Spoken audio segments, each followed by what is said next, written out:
الحمد للہ وکفا والصلاة والسلام علی عبادہ الذین اصطفیٰ خصوصاً علی افضلہم وخاتم النبیین محمد الامین وعلی آلہ واصحابہ اجمعین اما بعد قال تبارک وتعالی فی سورۃ بنی اسرائیل اعوذ باللہ من الشیطان الرجیم بسم اللہ الرحمن الرحیم سبحان الذی اسری بعبدہ لیلا من المسجد الحرام الی المسجد الاقصی الذی بارکنا حولہ لنریہ من آیاتنا انہ هو السمیع البصیر وقال عز وجل فی سورۃ الانبیاء وَنَبْلُوكُمْ بِالشَّرِّ وَالْخَيْرِ فِتْنَةً وَإِلَيْنَا تُرْجَعُونَ وقال عز وجل فی سورۃ الحشر یا ایھا الذین آمنوا اتقوا اللہ ولتنظر نفس ما قدمت لغد واتقوا اللہ ان اللہ خبیر بما تعملون صدق اللہ العظیم رب اشرح لی صدری ویسر لی امری واحلل عقدۃ من لسانی یفقہوا قولی۔ محترم خواتین و حضرات، اس وقت پوری دنیا میں جو فلیش پوائنٹ ہے کہ جس پر سارا ایک جھگڑا ہے، ہر طرف جو ہے مظاہرے ہیں اور فتوے دیے جا رہے ہیں، وہ اہل غزہ اور اہل فلسطین کا مسئلہ ہے۔ اس وقت موجودہ صورتحال بہت ہی ایک افسوسناک اور مایوس کن ہے۔ 60,000 کے قریب فلسطینی شہید ہو چکے ہیں، اور یہ جو سرکاری اعداد و شمار ہیں، ورنہ اس سے معاملہ کہیں زیادہ آگے ہے۔ 1 لاکھ سے زائد زخمی اور معذور ہیں، 10 لاکھ بچے ہیں جو امداد کے منتظر ہیں، بہت سے بچے جو ہے وہ شہید کر دیے گئے ہیں۔ 19 لاکھ فلسطینیوں کی جبری بے دخلی کا منصوبہ کو عملی جامہ پہنایا جا رہا ہے۔ مسجد اقصیٰ، اس پر بار بار دھاوا بولا جا رہا ہے یہود کی طرف سے۔ سینکڑوں کی تعداد میں بلڈنگز ملیا میٹ ہو چکی ہیں، ہسپتال ہیں، اسکول ہیں، کالجز ہیں، گھر ہیں، خیمے ہیں، کھنڈرات میں تبدیل ہو چکے ہیں۔ پھر یہ کہ جو امدادی کارکن ہیں، جو وہاں کے عوام تک کوئی اگر پانی یا کھانا یا میڈیکل ایڈ پہنچائی جا رہی ہے تو ان کو بھی قتل کیا جا رہا ہے، اور ان کی ڈیڈ باڈیز کو اور ایمبولنسز کو ایک بہت بڑی کھائی کے اندر اجتماعی قبروں میں دفن کیا جا رہا ہے، تاکہ کم از کم ان کا معاملہ سامنے دنیا کے سامنے نہ آ سکے۔ اور یوں ایسے لگتا ہے جیسے وہ اب ان کو بھوکا مارنے پر تل چکے ہیں کہ ان کو کوئی نہ پانی دیا جائے، یہ روز روز کی جو ہے ہم جو ہے ایک ہی دفعہ ہی ختم کر دیں ان کو، اور وہ یہی ہے کہ ان کو پیاسا اور بھوکا مارا جائے۔ یونائٹڈ نیشنز کی جو قراردادیں ہیں، ظاہر بات ہے جب مسائل ہوتے ہیں تو دنیا یونائٹڈ نیشنز کی طرف رجوع کرتی ہے تاکہ جنگ رکوائی جا سکے، لیکن 2-3 مرتبہ جنرل اسمبلی میں تقریباً above 90% یعنی اس کے حق میں جو ہے قراردادیں منظور کی ہیں کہ اس کو روکا جائے جنگ کو، اور جو آپس میں اتفاق پیدا کیا جائے، مگر یہ کہ ہر مرتبہ امریکہ نے اس کو ویٹو کر کے اور اس کو اسلحہ جو ہے ان کو مسلسل جو ہے پہنچایا جا رہا ہے۔ گویا آج یونائٹڈ نیشنز کا کردار بھی بالکل بے اثر ہو چکا ہے۔ اچھا، انٹرنیشنل کورٹ آف جسٹس جس نے یہ مقدمہ سنا اور بہت دیر تک یہ معاملہ جاری رہا، اور انہوں نے اسرائیل کو ایک غیر قانونی ریاست قرار دے دیا، فیصلہ کر دیا، لیکن یہ کہ اس کو عملی جامہ کون پہنائے؟ وہ جو بڑے بڑے دعوے دار ہیں کہ ہیومن رائٹس کے دعوے دار ہیں، وہی اس کو سب سے زیادہ ان کو ایبروگیٹ کر رہے ہیں، اور وہی اس پر عمل درآمد جو ہے وہ نہیں ہونے دے رہے۔ پھر یہ کہ OIC جو ہے مسلمانوں کی جو ایک کمیٹی ہے، organization of the Islamic countries, وہ بس اس حد تک ہے کہ زیادہ سے زیادہ مذمتی کو بیانات داغ دیں، یا کچھ تھوڑا بہت ایران نے، یا آج کچھ یمن جو ہے وہ کچھ کر رہا ہے، ورنہ یہ کہ وہ صرف مذمتی قراردادیں ہیں، صلح صفائی کی کوششیں ہیں، اور یا ان کو ٹرک جو ہے کھانے اور پانی کے اور میڈیکل ایڈ کے پہنچانے کی کوشش ہے، ورنہ ان کی باقی ساری باتیں ہوا میں اڑا دی گئی۔ گویا کہ اس وقت کیفیت یہ ہے کہ وہ بالکل پوری دنیا میں تنہا ہو چکے ہیں، اور روزانہ ان کے اوپر جو ہے بمباری ہو رہی ہے، اور ان کو شہید کیا جا رہا ہے، ہلاک کیا جا رہا ہے، اور ان کو بڑے ہی مشکل ترین حالات میں جو ہے رکھا جا رہا ہے۔ اگر اب بھی ہم نہیں جاگتے تو ظاہر بات ہے یہ ہمارے ہوئے ایک بہت بڑا سوالیہ نشان بن جائے گا، اور ہم کو سب اللہ کے سامنے جواب دہی کرنی پڑے گی۔ اہل غزہ تو سرخرو ہوئے، وہ تو اس چیز کو پہلے ہی انہوں نے دل سے لگا لیا ہے، شہادتیں دے رہے ہیں، لیکن اصل معاملہ پوری امت مسلمہ کا ہے کہ ہم اللہ کے سامنے کیا جواب دیں گے۔ ہمیں آج لازماً اہل غزہ کی پکار پر لبیک کہنا ہوگا، اور اپنی استطاعت کے مطابق اس کے لیے کوئی مالی مدد، کوئی اخلاقی مدد، وہ مظاہرہ کرنا، آواز بلند کرنا، لیکن اس کے بارے میں آخر میں عرض کروں گا کہ ہم بحیثیت ایک امتی کے ہم کیا کر سکتے ہیں۔ بہرحال آج اگر غزہ ہے تو یہ جان لیجئے کہ یہ معاملہ اب رکنے والا نہیں ہے، اور ہم کافی عرصے سے آپ کے سامنے یہ بات رکھ رہے ہیں کہ نبی اکرم صلی اللہ علیہ وسلم کی جو قرب قیامت کی پیشن گوئیاں، اس میں ایک بہت بڑی پیشن گوئی الملحمۃ العظمیٰ ہے، بہت بڑی انسانی جنگ، انسانی جانوں کے قیمے کا دن۔ حضور نے فرمایا 99% افراد ہلاک ہو جائیں گے، اور ایک پرندہ میلوں جو ہے وہ اڑے گا صرف نیچے اترنے کے لیے، لیکن چونکہ سوائے لاشوں کے اس کو کچھ نظر نہیں آئے گا، لہٰذا وہ پھڑ پڑا کر جو ہے لاشوں کے اندر گر کر وہ بھی ہلاک ہو جائے گا۔ یہ گویا آپ صلی اللہ علیہ وسلم نے ایک پیشن گوئی کی ہے کہ اس قدر حالات جو ہے برے ہوں گے، اور یہ ملحمۃ العظمیٰ جس کو ہم کافی عرصے سے کہہ رہے ہیں کہ یہ جنگ ہمارے سروں پر کھڑی ہے، محسوس ایسا اب ہوتا ہے کہ یہ اس جنگ کے شروع ہونے کا اب کوئی بہت تھوڑا وقت جو ہے وہ رہ گیا۔ آپ جانتے ہیں اور دیکھتے ہیں کہ امریکہ اور چین کی تجارتی جنگ بھی شروع ہو چکی ہے، امریکہ اور دوسرے ملکوں کی وہ جو ٹیرفز انہوں نے لگائی ہیں اس کی ایک تجارتی جنگ بھی شروع کی۔ امریکہ اور یورپی یونین میں فاصلے بڑھ چکے ہیں، 2-3 یورپی یونین کے ملکوں نے کہہ دیا کہ ہم یوکرین کا ساتھ نہیں دیں گے، ہم امریکہ ساتھ نہیں دیں گے، ہم روس کا ساتھ دیں۔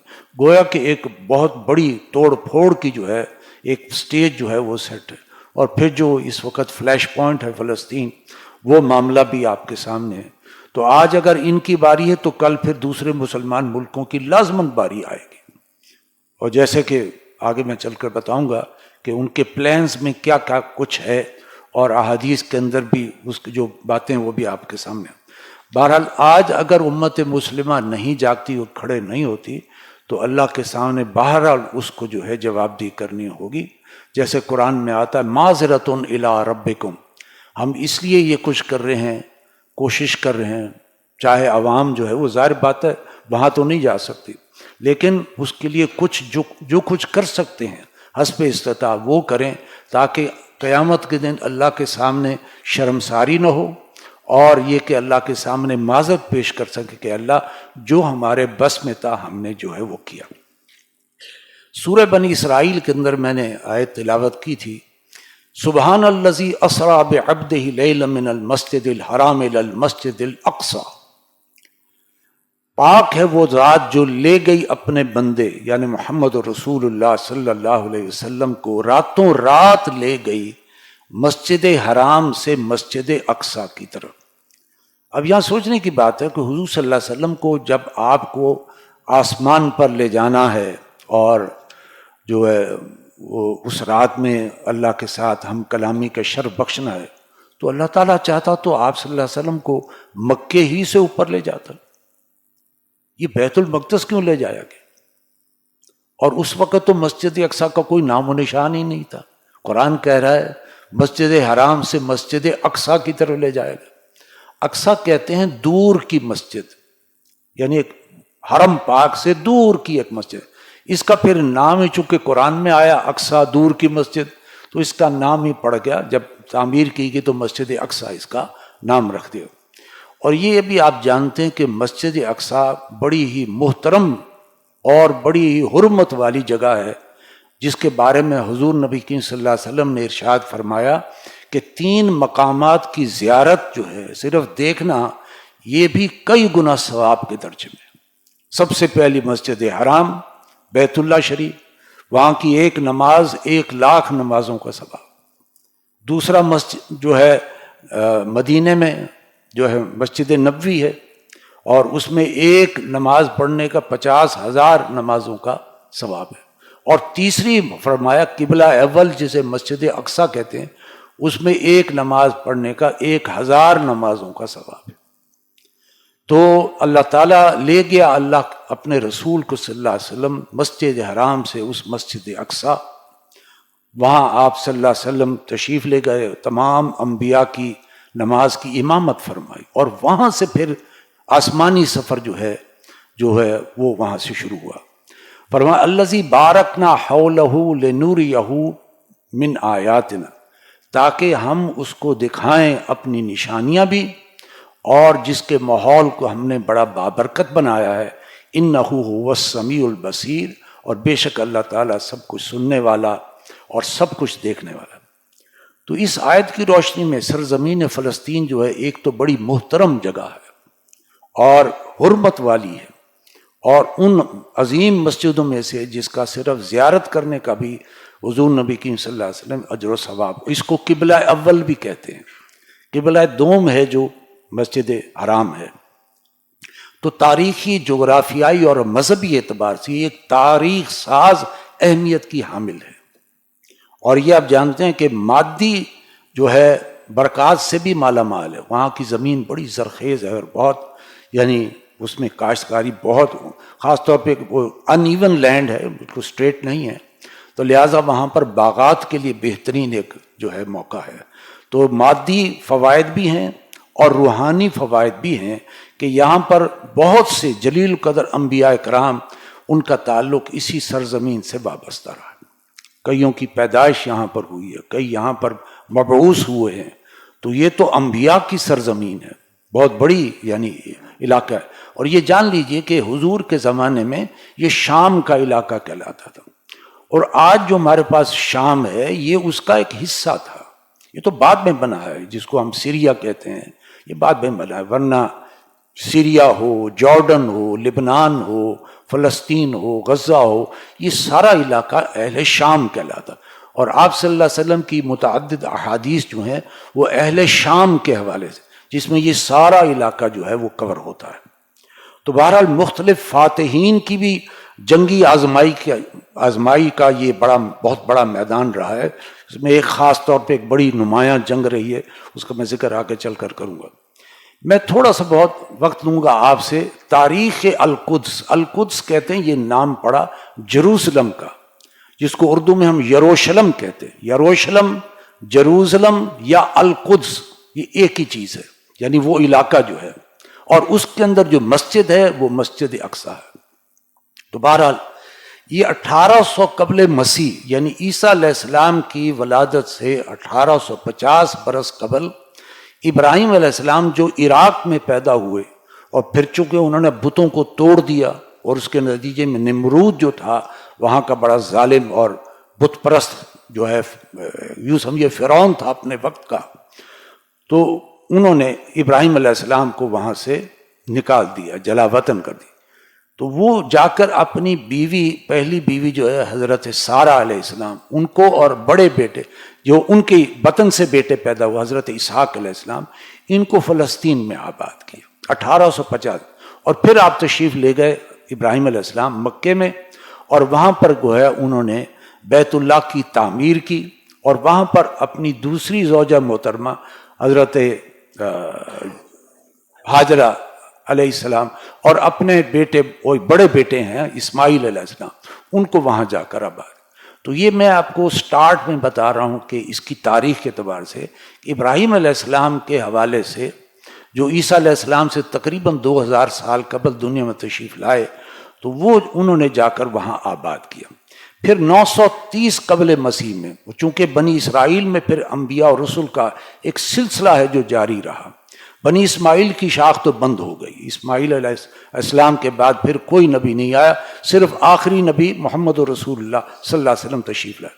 بنی اسرائیل کے اندر پھر بے شمار انبیاء آئے، اسحاق علیہ السلام اور یعقوب علیہ السلام اور یوسف علیہ السلام اور یونس علیہ السلام، داؤد علیہ السلام، سلیمان علیہ السلام، موسیٰ علیہ السلام، یہ تمام بہت سے انبیاء سارے بنی اسرائیل میں آئے۔ لہٰذا ان کی وہاں پہ ولادت ہوئی تو 930 قبل مسیح میں حضرت سلیمان علیہ السلام کی جو حکومت ہے یہ یہود کا گولڈن ایرا ہے، گولڈن پیریڈ ہے۔ داؤد علیہ السلام اور سلیمان علیہ السلام کی جو 40 برس کی حکومتیں، یعنی 80 برس، جیسے ہمارا خلافت راشدہ کا نظام ایک آئیڈیل نظام ہے، ان کا جو ہے حضرت داؤد اور سلیمان علیہ السلام کا جو دور تھا وہ ان کا گولڈن پیریڈ تھا۔ بہت بڑی حکومت تھی، جنات پر کنٹرول، ہواؤں پر کنٹرول، جانوروں اور جو ہے حشرات الارض کی بولیاں سلیمان علیہ السلام کو دی۔ انہوں نے وہاں پہ ایک مسجد بنائی، اس کا نام تھا مسجد سلیمانیہ۔ تو مسجد سلیمانیہ، اور وہ اسی شہر القدس کے اندر یہ مسجد سلیمانیہ، گویا کہ یوں سمجھیے کہ یہ قبلہ بن گیا یہود کا، مسجد سلیمانیہ یہ ان کا قبلہ تھا۔ 587 قبل مسیح میں، ظاہر بات ہے پوری تاریخ میں تو جانا مقصد نہیں ہے، اس کے مین فیچرز آپ کو بتا رہا ہوں۔ 587 قبل مسیح میں بخت نصر ایک جو ہے حکمران تھا، عراق سے آیا، اور اس نے اس شہر کی اینٹ سے اینٹ بجا دی، اور تورات گم ہو گئی، اور جو ہے یوں سمجھیے کہ ہر چیز تباہ و برباد ہے۔ 6 لاکھ افراد کو اس نے یہود کو قتل کیا، 6 لاکھ افراد کو ان کیپٹیوٹی قیدی بنا کر واپس جو ہے عراق لے گیا، اور وہاں ان کو جو ہے قیدی کافی عرصہ بنائے رکھا۔ یہ تو حضرت ذوالقرنین ہیں جن کا ذکر قرآن میں بھی آتا ہے، انہوں نے آ کر وہاں پر ان کو آزادی دلوائی، اور یہ پھر واپس گئے یہیں فلسطین میں، اور پھر حضرت عزیر علیہ السلام نے جو ہے اپنی یادداشتوں کے ذریعے سے، اللہ تعالیٰ کی ظاہر بات ہے مدد بھی تھی، اس کے ذریعے سے انہوں نے دوبارہ تورات مرتب کی اور اس شہر کو آباد کیا۔ اور یوں سمجھیے کہ مسجد سلیمانیہ جو ان کا قبلہ تھا اور گر چکا تھا، وہ دوبارہ سے تعمیر، تو گویا دوسری مرتبہ ان کی وہ مسجد بنی، حضرت عزیر علیہ السلام کے دور میں اس کو بنایا گیا، اور یہ پھر کافی عرصہ وہاں رہے۔ لیکن عیسیٰ علیہ السلام کی جب ولادت ہوئی تو ان ظالموں نے عیسیٰ علیہ السلام پر جادوگر کا فتویٰ لگا کر، اور جو رومن امپائر تھی جو اس وقت ڈومینیٹنگ تھی، اس کا مقدمہ ان کے سامنے پیش کر کے اپنے طور پر ان کو سولی پر چڑھا دیا۔ یہ تو اللہ تعالیٰ نے عیسیٰ علیہ السلام کو پورا کا پورا آسمان پر، جسم جان سمیت آسمان پر اٹھا لیا۔ اچھا، اس دوران پھر جو ہے اس کی سزا ان کو پھر اللہ تعالیٰ نے یہ دی کہ سن 70 عیسوی میں، یعنی عیسیٰ علیہ السلام کی دنیا میں آنے کے 70 برس بعد، ٹائٹس نام کا ایک جرنیل رومن جو تھا وہ آیا، چڑھ دوڑا، اور اس نے کہا دنیا میں سب سے زیادہ خرابی یہ لوگ مچانے والے ہیں، اور بڑے ہی ظالم لوگ ہیں اور سازشی ہے، لہٰذا ایک دن میں 1,30,000 افراد کو اس نے قتل کیا، اور ان کو تہس نہس کر دیا، اور ان کی مسجد کو جو دوسری مرتبہ بنی تھی عزیر علیہ السلام کے ہاتھوں، وہ اس کو تباہ و برباد کر دی، اور یہ ان کو سزا دی۔ نتیجہ یہ نکلا کہ یہ وہاں سے نکل گئے، اور یہ جو نکل کر جہاں جس کا سینگ سمایا وہاں جا کر یہ آباد ہو۔ یوکرین میں بھی یہی جا کر وہاں، یہ اس وقت جو یوکرین کا جو صدر ہے زیلنسکی، یہ یہودی ہے، یہ وہیں سے مائیگریٹ ہو کر یہ آئے۔ اسی طرح مدینے میں آ کر وہ 3 قبیلے ان کے آباد ہوئے حضور کے دور میں۔ یہ اس وقت کے ڈائسپورا 70 عیسوی میں، یعنی حضور کی آمد سے تقریباً 500 برس پہلے یہ وہاں جا کر آباد ہوئے، یمن میں بھی آباد ہوئے، مختلف یورپ میں بھی آباد۔ تو یہ پیریڈ ان کا انتشار کا دور کہلاتا ہے، ڈائسپورا۔ گویا یہ اپنی آزاد مرضی سے، کچھ حالات نے بھی ان کو مجبور کر دیا، آزاد مرضی سے انہوں نے القدس کو، جروسلم کو خیر آباد کر کے نکل گئے، تو خود ہی آزاد، خود ہی اس کو چھوڑ دیا، جس کے اب دعوے دار ہے کہ یہ تو ہمارا جناب، یہ ہمارا ہی علاقہ اور ہمیں اللہ نے مبعوث کیا۔ تو بھائی تم تو چھوڑ کے چلے گئے تھے۔ تو بہرحال 400 عیسوی میں پھر وہاں پر جو بائزنٹائن حکومت ہے رومیوں کی، یہ انہوں نے سارا علاقہ جو میڈیٹرینین کے آس پاس سارا علاقہ جس میں فلسطین بھی تھا اس کو کیپچر کر لیا۔ تو بہت عرصہ یہ رومیوں یعنی عیسائیوں کے ہاتھوں یرغمال رہا، اور عیسائیوں کا کنٹرول ان پر ہو گیا۔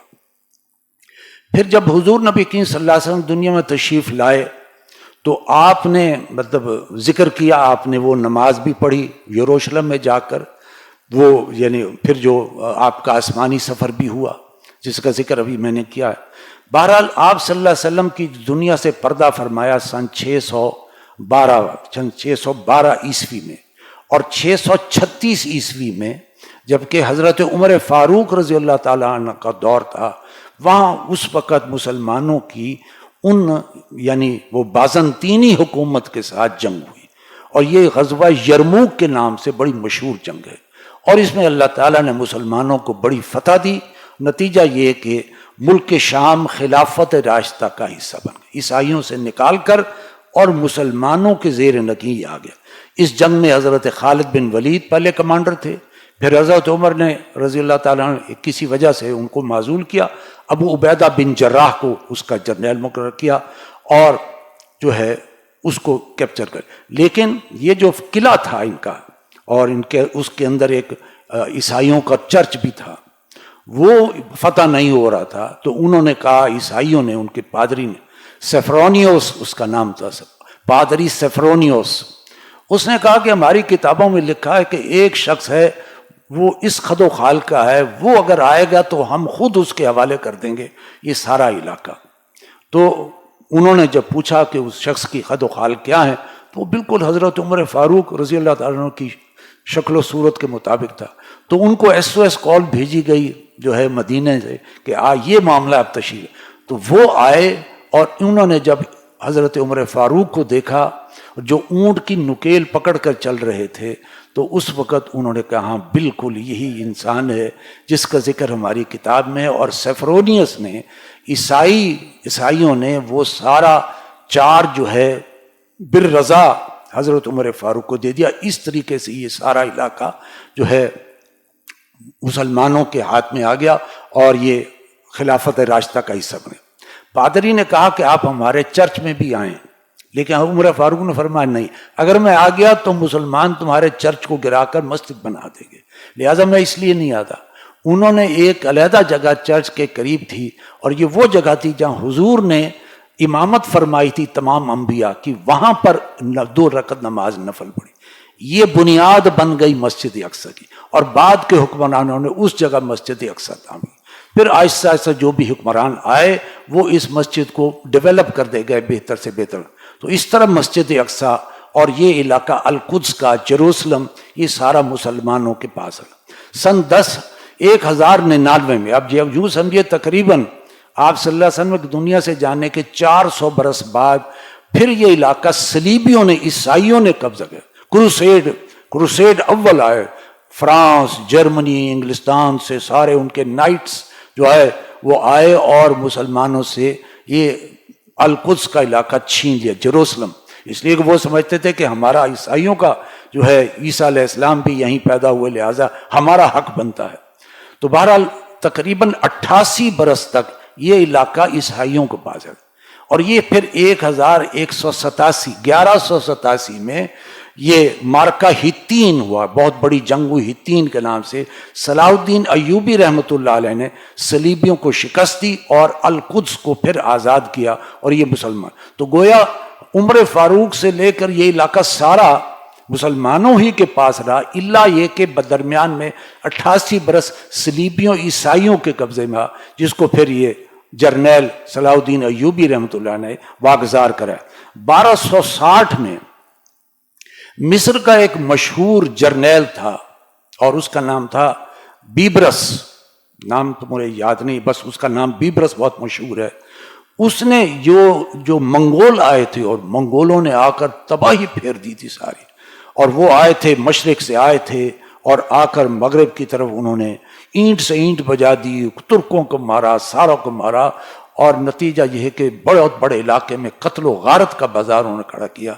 ان کو شکست دینے والا یہ شخص تھا، اس کا نام تھا بیبرس، اور یہ یعنی یہ مصر سے اس کا تعلق تھا، اور اس نے فلسطین کا جو کیپٹل ہے تل ابیب، اس کے شمال میں ایک جگہ ہے عین جالوت، یعنی عین کہتے ہیں چشمے کو، یعنی جالوت کا چشمہ، تو وہاں پر یہ جنگ بہت بڑی جنگ تھی جس سے یعنی بیبرس کو اللہ نے فتح دی اور یہ جو ہے منگولوں کا زور ٹوٹ گیا اور پھر ان کی پسپائی ہوئی اور تباہ و برباد ہوتے ہوتے برباد ہو گئے، ختم ہو گئے۔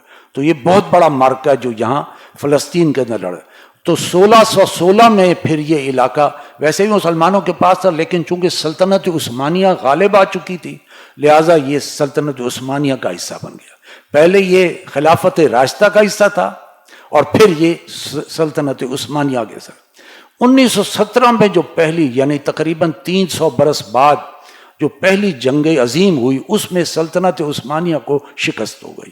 جب شکست ہوئی تو ان کا زور ٹوٹ گیا، نتیجہ یہ کہ اب یہ علاقہ القدس کا علاقہ انگریزوں کے ہاتھ میں آ گیا، اور انگریزوں نے 1917 میں ایک اعلان Balfour, the declaration of Balfour, Balfour ان کے ایک وزیر کا نام تھا جس نے یہ سارا، اس نے یہ وعدہ کیا کہ یہاں پر ہم ایک یہودی ریاست قائم کریں، کیونکہ یہود جو ہے وہ پس پردہ بہت زور لگا رہے تھے کہ یہاں ہماری حکومت بنے، ہمارا تعلق ہے، حالانکہ یہ اپنی فری ول کے اعتبار سے چھوڑ گئے تھے، لیکن اب انہوں نے کلیم کرنا شروع کر دیا نہیں ہم اپنا یہاں پر جو ہے اس کو قومی وطن بنائیں گے۔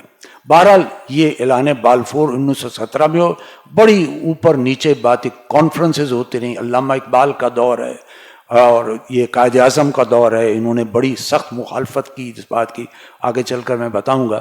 تو بہرحال یہ ہے کہ 1948 میں فلسطین وجود میں آیا اور یہ یونائٹڈ نیشنز میں اس وقت امریکہ سپر پاور بن چکا تھا، تو امریکہ، برطانیہ اور فرانس انہوں نے مل کر سازش تیار کر کے اور یونائٹڈ نیشنز میں جو ہے قرارداد کے ذریعے سے اس کو اسرائیلیوں کا جو ہے ملک قرار دیا، لیکن ساتھ ہی انہوں نے فلسطینیوں کے لیے بھی کچھ حصہ رکھا، یعنی جیسے 2 اسٹیٹ ہوتے ہیں نا، تو اسی طرح 2 اسٹیٹ کے ساتھ جو، اور پھر 1967 میں 67 میں یہود نے مزید جنگ، بڑی عرب اسرائیل جنگ جو ہوئی تھی اس میں اسرائیل نے مزید حصے جو ہے وہ کھینچ لیے اور یوں اسرائیل کے پاس 85% آف لینڈ ان کے ہاتھ میں آ گئی۔ جو سب سے زیادہ ہمالیہ جیسی غلطی فلسطینیوں کے ہوئی وہ یہ کہ یہودیوں کا ایک لارڈ رچرڈ تھا، بہت ہی متعصب اور مالدار بھی تھا، اس نے اتنا مالدار تھا اس کو اپنی خود مال کا پتہ نہیں تھا کتنا میرے پاس دولت ہے، اس نے یہ اس کی خواہش تھی کہ میں تمام دنیا کے یہودیوں کو یہاں پر بساؤں، لہٰذا اس نے اپنی تجوریوں کے منہ کھول دیے اور یہودیوں کے یہاں بسانے کے لیے مسلمانوں کو اس علاقے کی زمینوں کے 5-5، 7-7، 10-10 گنا جو ہے قیمتیں بڑھا کر ان کو بیچنی شروع کر دی، جو مسلمانوں نے بیچنی شروع کر دی اور یہودیوں نے خریدنی شروع کر دی۔ اس وقت کے علماء نے ان کو منع کیا یہ کام نہ کرو، تم اپنے پاؤں پر کلہاڑی مارو گے، یہ بڑھ گئے تو تمہارے لیے بڑا مسئلہ پیدا۔ لیکن وہ چونکہ اس کی دولت سے ان کی نگاہیں خیرہ ہو چکی تھیں، دھڑا دھڑ وہ خریدتے گئے اور یہاں تک کہ آہستہ آہستہ یہود وہاں پر تناسب کے، آبادی کے تناسب کے اعتبار سے زیادہ ہو گئے۔ اب ان کو انہوں نے جب دیکھا کہ ہم آبادی کے اعتبار سے تناسب میں زیادہ ہو گئے، انہوں نے مسلمانوں کو فورسفلی مسلمانوں کو گھروں سے نکال کر اور گویا کہ اس کو ایک جوئش لینڈ اسرائیل کے نام سے اعلان کر دیا۔ یہ وہ بہت بڑا جو ہے خود فلسطینیوں نے اپنے پاؤں پر کلہاڑی ماری، جو تاریخ ہے بہرحال ہمیں فیس کرنی چاہیے، جو کڑوی بات ہے وہ بھی ہمیں معلوم ہونی چاہیے۔ بہرحال لارڈ رچرڈ کے جو دستاویزات تھے وہ 5 باتیں تھیں، آج میں چاہتا ہوں آپ نوٹ کر لیں، ان میں سے تقریباً 4 پوری ہو چکی ہیں، ایک بات رہ گئی۔ پہلی بات، عظیم تر اسرائیل کا قیام۔ اگرچہ اس وقت اسرائیل اس وقت وہی وہاں تک ہے، لیکن ان کا پورا عزم ہے کہ ہم یہ سارا علاقہ فلسطین ہے پورا اور اس میں مسلمانوں کو نکال دیا جائے، لبنان اور جارڈن، عراق اور کویت، شام، یہ سارا، یہاں تک کہ مصر کا کچھ حصہ، ایون سعودی عرب کا مدینے سے اوپر شمالی حصہ اور ترکی کے کچھ حصے ملا کر گریٹر اسرائیل، یہ اس وقت کی دستاویزات ہیں جو انہوں نے کہا کہ ہم اس کو بنا کر رہیں گے۔ تو اس پر اب تقریباً عمل درآمد ہو رہا ہے، ان کے نقشے بھی اب ریلیز ہو چکے ہیں۔ دوسری بات، اس نے کہا کہ یروشلم القدس ہمارا دارالخلافہ ہوگا، اور ٹرمپ کا جو پہلا دور صدارت ہے اس میں اس نے اعلان کر دیا کہ یہ ان کا دارالخلافہ ہے، تو یہ بات بھی پوری ہو گئی۔ پھر اس نے تیسری بات یہ کہ تمام مسلمان والوں کو ٹکڑے ٹکڑے کر کے ان کے چھوٹے چھوٹے ملک بنائے جائیں تاکہ ان کے اندر کوئی عزیمت اور ہمت نہ پیدا ہو کھڑے ہونے کی، اور یہ انہوں نے کر چکے ہیں۔ یہ سارا علاقہ شام کہلاتا تھا، اب شام ایک علیحدہ ملک ہے، جارڈن ایک علیحدہ ملک ہے، لبنان ایک علیحدہ ملک ہے، فلسطین جو ہے وہ بیچارے وہاں پر قسم پرسی کی زندگی بسر کر رہے ہیں۔ تو ٹکڑوں میں انہوں نے یمن کو علیحدہ کر دیا، ہر چیز کو علیحدہ کر دیا، اور یہ بھی اس پر روح بل ہو گئے۔ چوتھی بات انہوں نے کہا کہ فلسطین یہود کا قومی وطن قرار پائے گا، اور ان کی پارلیمنٹ میں آج بھی لکھا ہوا ہے، اے اسرائیل تیری سرحدیں نیل سے لے کر فرات تک ہیں۔ اب نیل جو ہے وہ مصر میں ہے اور فرات عراق میں ہے، لہذا یہ سارا علاقہ ہماری سرحدیں ہیں، اور اس کے لیے وہ ان کے نقشے میں 2 بلو لائنز ہیں، یہ اصل میں نیل اور فرات کی نشانی ہے کہ ہمارا سارا علاقہ جو ہے۔ تو یوں سمجھیے تقریباً 4 نشانیاں پوری ہو چکی۔ آخری ان کی نشانی یہ ہے دستاویزات کے مسجد اقصی کو گراؤ، اور تیسری مرتبہ مسجد سلیمان دا 3rd ٹیمپل وہ تعمیر کو، جو حضرت یعنی جو ٹائٹس نے آ کر جو اس کو تباہ کیا تھا، اب یہ اس کے بھی نقشے بن چکے ہیں اور دنیا میں ریلیز ہو چکے ہیں، اور کوئی وقت ہوگا کہ اب یہ مسجد اقصی کو گرائیں گے، اور نتیجہ اسی کے جو الملحمۃ العظمیٰ کا آغاز ہے، غالباً جو ہے اس وقت جو حالات جا رہے ہیں وہ وہیں سے شروع ہوں گے، اور یہ بہت بڑی جنگ کا ایک علاقہ جو ہے بن جائے۔ کیا حالات بنتے ہیں؟ بہرحال یہ پیشن گوئی ہے بہت سے علماء کی، ایون ہمارے بانی محترم ڈاکٹر اسرار صاحب مرحوم کی رحمۃ اللہ علیہ کی یہ پیشن گوئی ہے کہ مسجد اقصی کے گرانے پر مسلمانوں نوجوانوں کے اندر جو جوش جو کھڑا ہوگا، اصل میں وہ پھر اپنے حکومتوں کی پرواہ نہیں کریں گے، اور اس کے نتیجے میں جو ہے مجبور کر دیں گے کہ اب ہماری وہ مسجد جو قبلہ اول تھی 1000 نمازوں، یہ تو اس طرح ہے جیسے خانہ کعبہ کو گرانے والی بات ہے، لہٰذا اسی کی بنیاد پر یہ بہت بڑی جنگ ہوگی۔ یہ اصل میں 2 امتوں کا مسئلہ ہے۔ آپ جانتے ہیں کہ حضور کو، آپ صلی اللہ علیہ وسلم کو اللہ تعالیٰ لے گئے یہاں القدس لے گئے، کیوں؟ یہاں سے مکہ سے ڈائریکٹ بھی تو جا سکتے تھے نا، کہ آپ جو ہے آسمانی جو ہے راستہ وہیں سے ہو، لیکن یہاں پر لے جایا گیا، اور تمام انبیاء کی امامت وہ آپ نے فرمائی۔ مقصد یہ تھا کہ یہ سارا اب القدس کا چارج امت مسلمہ کو دیا جا رہا ہے۔ یہود تو جا چکے تھے، عیسائیوں کا کنٹرول تھا، عیسائیوں نے چابیاں بھی حوالے کر دیں، تو یہ مسلمانوں کے پاس آیا، اور قبلہ تبدیل کر دیا گیا۔ اس کی طرف جو قبلہ تھا بیت المقدس کی طرف، القدس کی طرف، حضور کے زمانے میں یہ قبلہ تبدیل ہوا، اور مسجد حرام بیت اللہ شریف کعبۃ اللہ شریف کی طرف مسلمانوں کو کہا گیا کہ تم امت نماز۔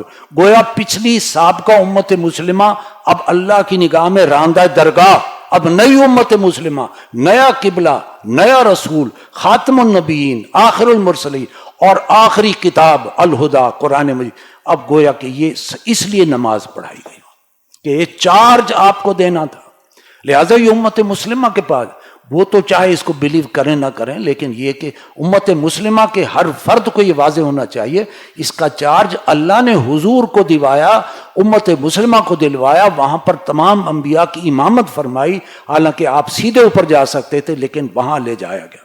تو یہ بات ذہن میں رہی۔ اچھا، پھر اب ہم آتے ہیں یہ 7 اکتوبر کو 2023 میں جو حماس نے حملہ کیوں کیا؟ دیکھیے، جب سے اسرائیل بنا 1948 میں ایک چیز کو واضح کر لیے، 1948 میں جب اسرائیل بنا، اب ان کی پوری کوشش تھی کہ ان کو کنسنٹریشن کیمپس میں ڈال کر، اور ان کو آہستہ آہستہ ان کی ریڈیکیشن کو، یعنی ان کو ختم کر دیا، نسل کشی کا جینوسائیڈ اس کو کہتے ہیں، جینوسائیڈ، نسل کشی کرنا، ان کو کیا جائے ایسا۔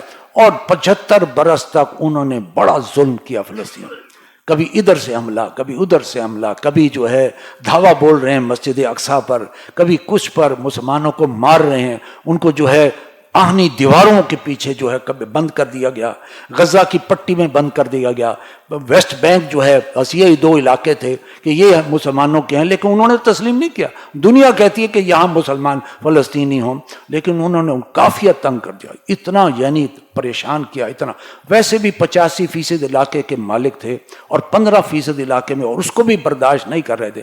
نتیجہ یہ کہ 75 برس میں ان کے ظلم کی وجہ سے دنیا خاموشی سے دیکھ رہی، اور کسی نے کچھ نہیں کیا، یہاں تک کہ مسلمان حکمرانوں نے بھی اسرائیل کو تسلیم کرنا شروع کر دیا، اور باقی جو بچ گئے وہ سعودی عرب کے انتظار میں تھے۔ اور دیکھیے بالکل ان حالات سے ذرا قبل سعودی عرب بھی تقریباً تیار ہو گیا تھا، اور پاکستان بھی سعودی عرب کو دیکھ رہا تھا کہ اگر یہ کرتے ہیں تو پھر ہم اکیلے بیٹھیں گے لکھا ہے۔ لیکن یہ ہونا نہیں تھا، کیونکہ یہ دو امتوں کا ٹکراؤ ہونا تھا، اور الملحمۃ العظمیٰ کا حضور نے پیشن گوئی فرما دی تھی۔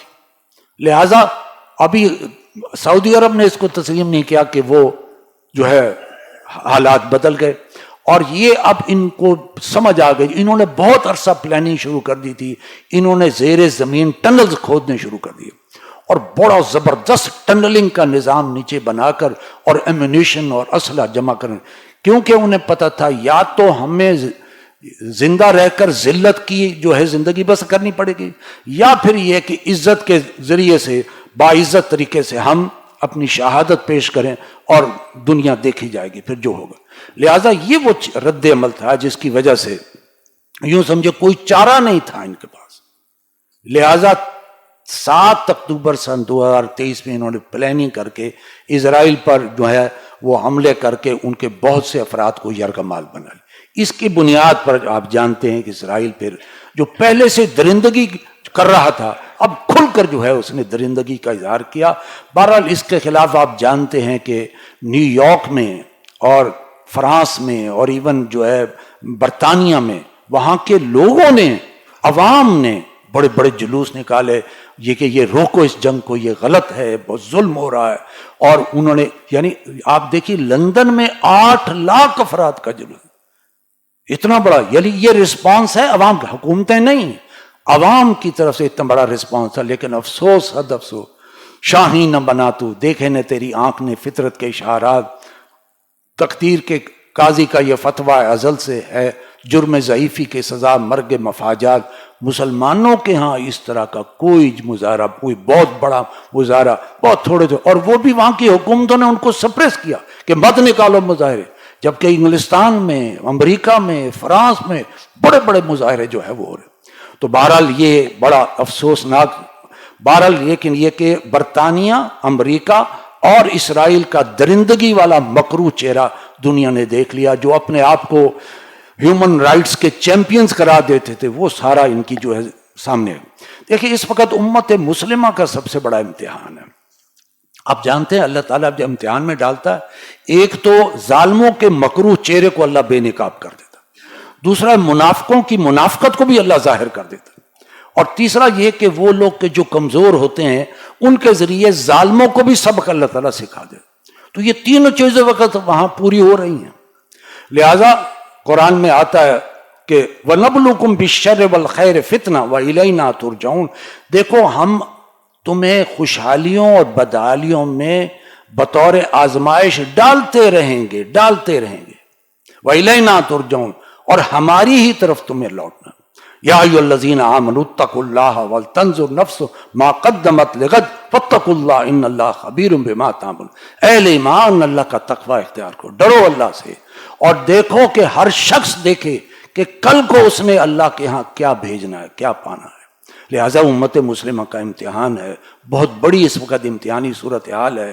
اہل فلسطین تو کامیاب، وہ تو مسکراتے ہوئے شہید ہو رہے ہیں۔ اچھا اتنی یعنی ظالم بمباری کے باوجود آج تک انہوں نے حماس کے اوپر کبھی انگلی نہیں اٹھائی کہ تم نے ہمیں برباد کر دیا، نہیں اٹھائی۔ کیوں؟ انہیں پتہ تھا پہلے حماس تو ہمیں عزت کی موت اور شہادت کی موت اور جنت کے لیے ہمیں جو ہے وہ پکاریں گے، اس لیے کہ انہیں پتہ چل گیا تھا کہ اب ہمیں یہاں پر ذلت کے ساتھ زندگی بسر کرنی پڑے گی اور ایک ایک کر کے ہمیں چن کر مارے۔ لہٰذا وہ اس کے لیے پہلے دن سے تیار تھے، اور ان کی پلاننگ جو ہے پہلے دن سے تیار۔ اصل تو ہے امت مسلمہ کہاں کھڑی ہے، اور اس امتحان کا نتیجہ تو دنیا میں بھی نکلے گا۔ اگر وہ امت مسلمہ کچھ نہیں کرتی تو دنیا میں الملحمۃ العظمی وہ سر پہ کھڑی ہے، اور قیامت کے دن تو بہرحال حساب ہوگا ہی ہوگا. ہر ایک اپنی استطاعت کے مطابق، چاہے عوام ہوں، حکمران ہوں، علماء ہوں، دینی جماعتیں ہوں، ان سب کا ایک بہت بڑا اس وقت ایک ٹیسٹ ہے، امتحان ہے. دیکھیں یہ ذلت و رسوائی کیوں ہے آج؟ یہ آج ہم مجبور کیوں ہیں؟ آج ہم بے بسی کا شکار کیوں ہیں؟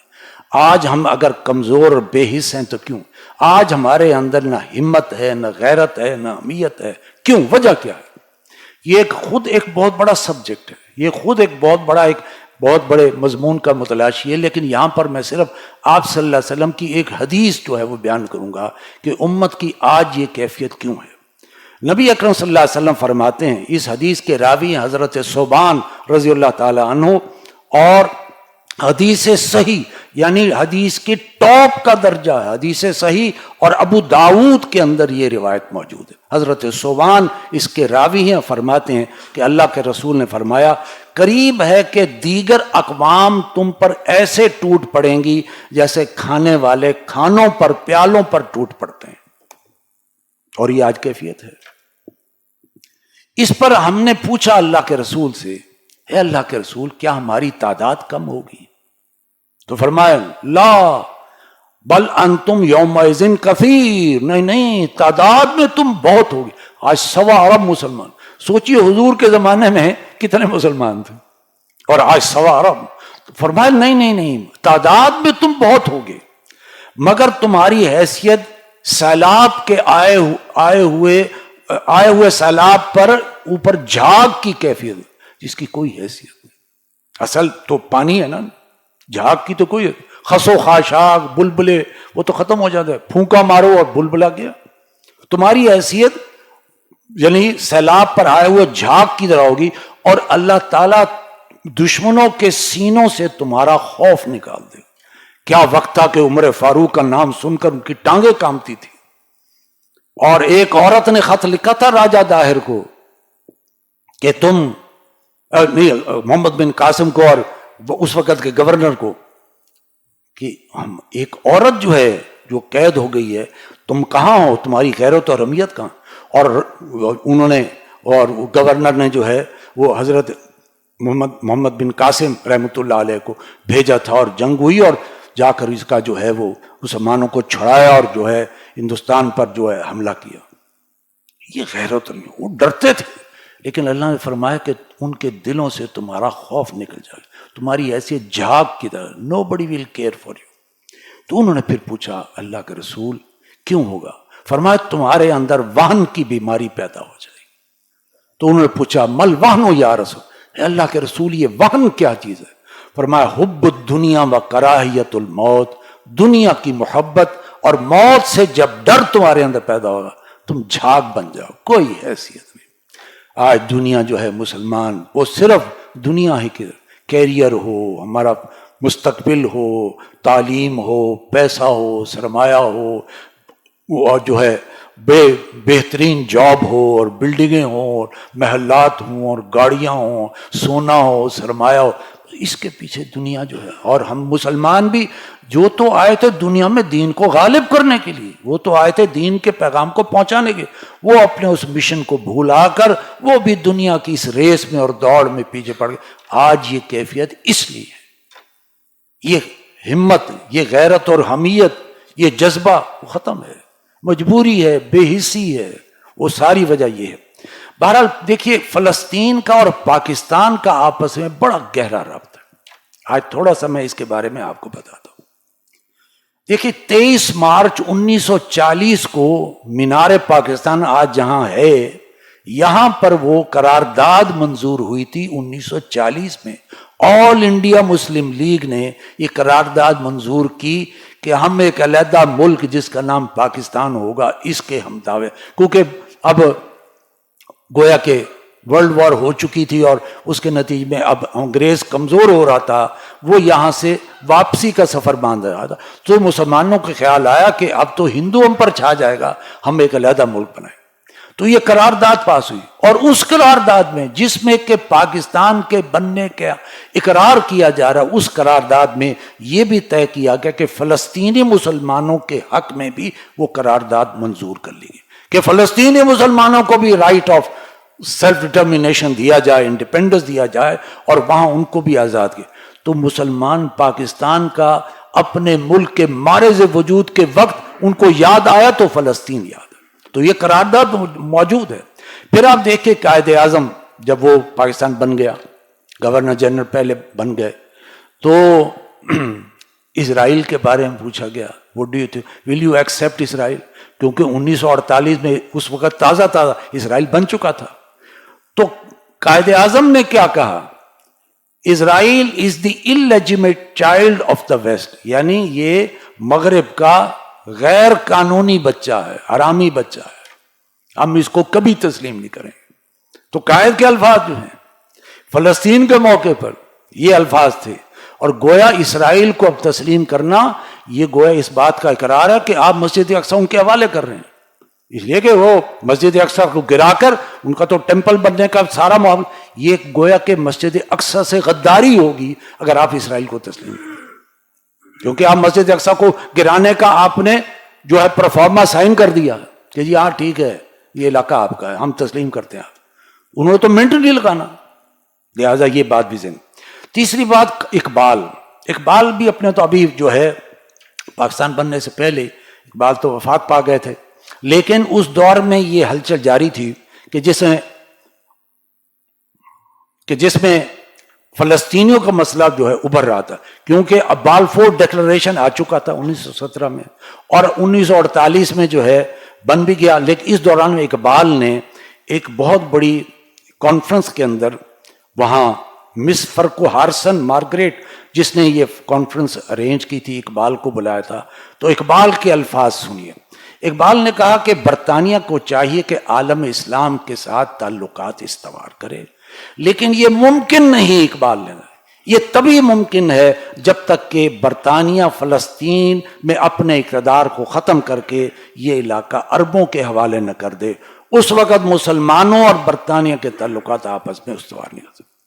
لہٰذا اقبال نے اسی وقت کہا، اور اقبال کے اشعار ہیں، جلتا ہے مگر شام و فلسطین پہ میرا دل، تدبیر سے کھلتا نہیں یہ عقدہ دشوار، یعنی عجیب گتھی ہے یہ، سلجھتی نہیں ہے، جو کسی تدبیر سے سل نہیں رہی، لیکن میرا دل جل رہا ہے، یعنی قدس اور فلسطین کے حوالے۔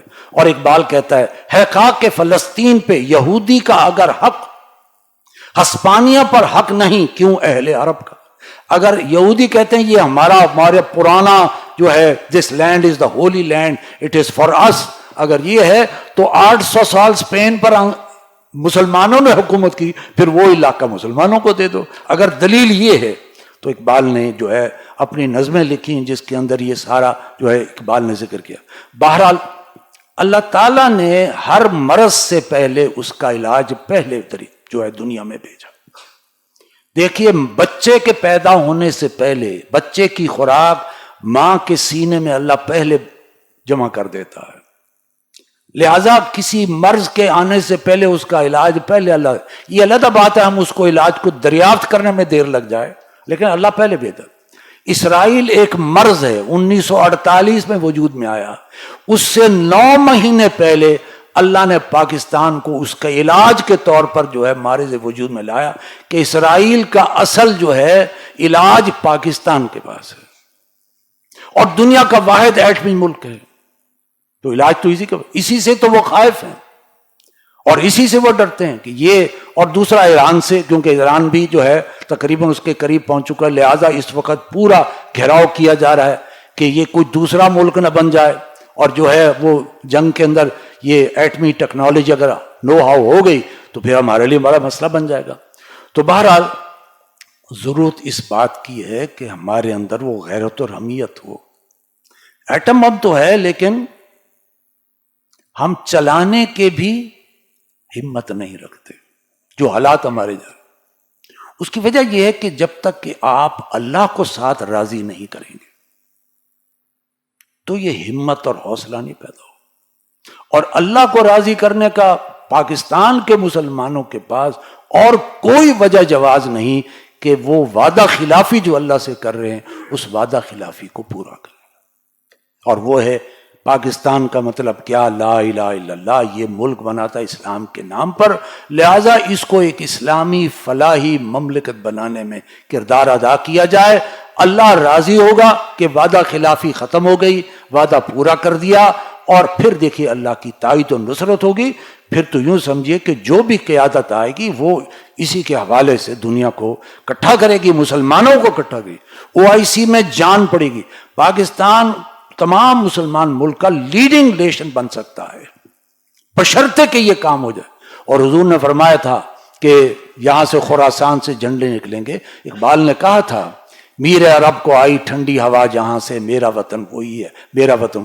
تو یہاں پر امید بہت ہے، انشاءاللہ یہ کام ہوگا، لیکن اس کے لیے مسلمانوں کو جد و جہد کرنی پڑے گی. حضور کے طریقے پر یہاں پر وہ اسلامی فلاحی ریاست کو یعنی وجود میں لانے کے لیے کوشش کرنی پڑے گی، تب اللہ راضی ہوگا اور پھر کایا پلٹ جائے گی.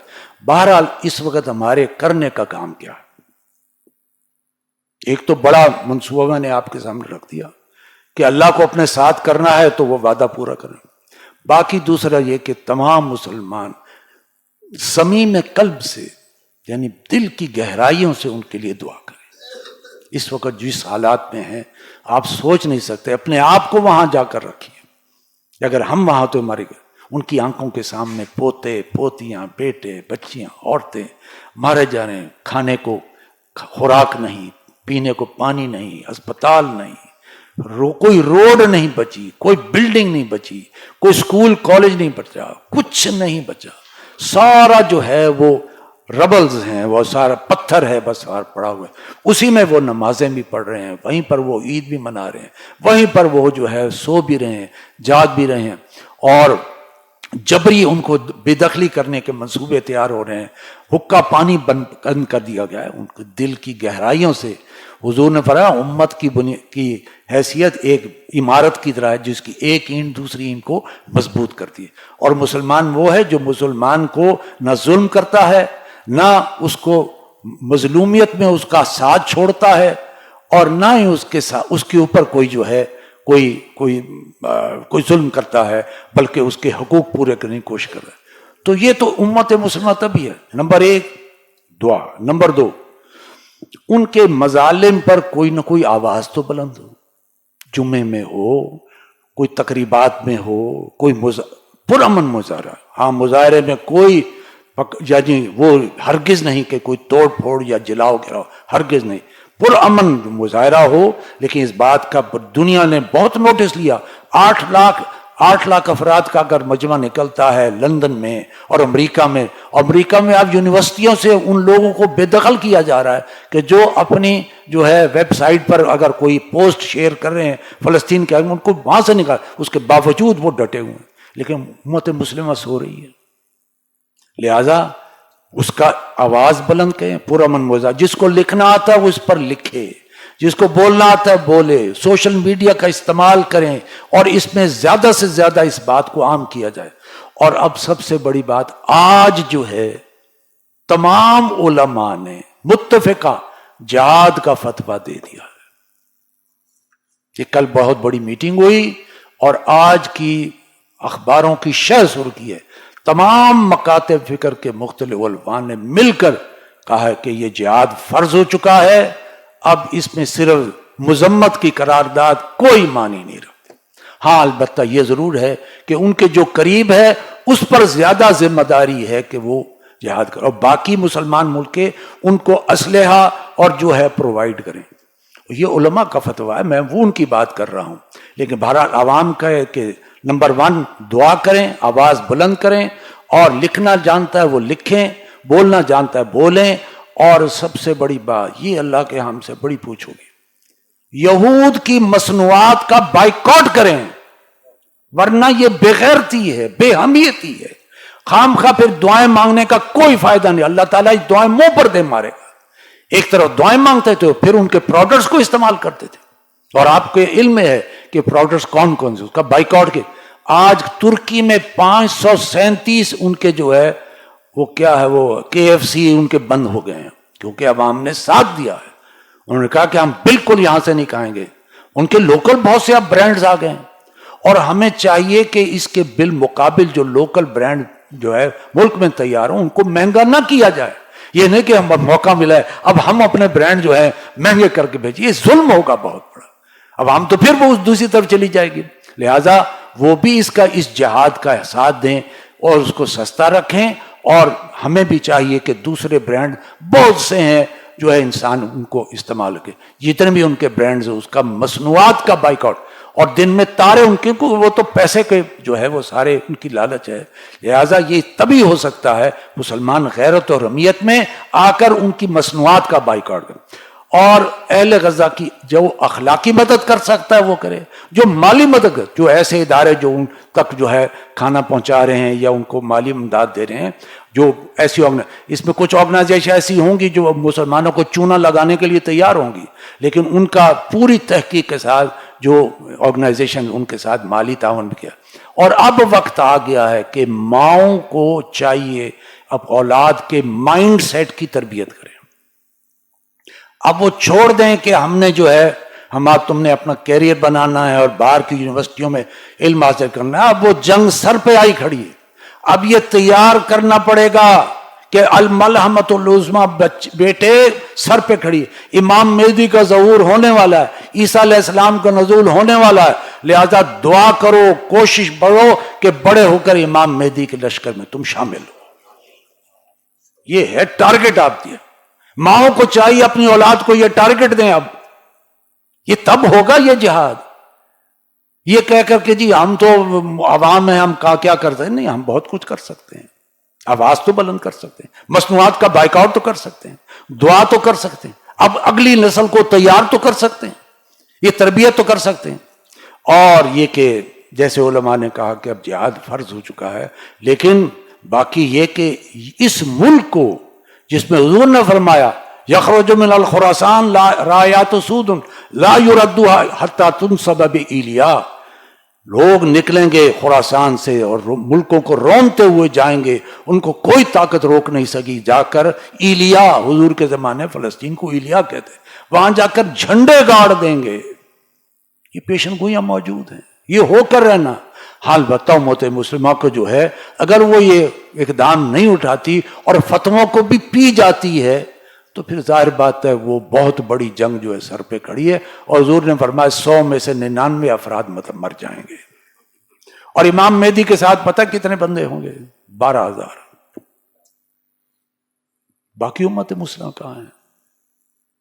یہ سوچنے کی بات ہے. کہاں گئی امت مسلمہ؟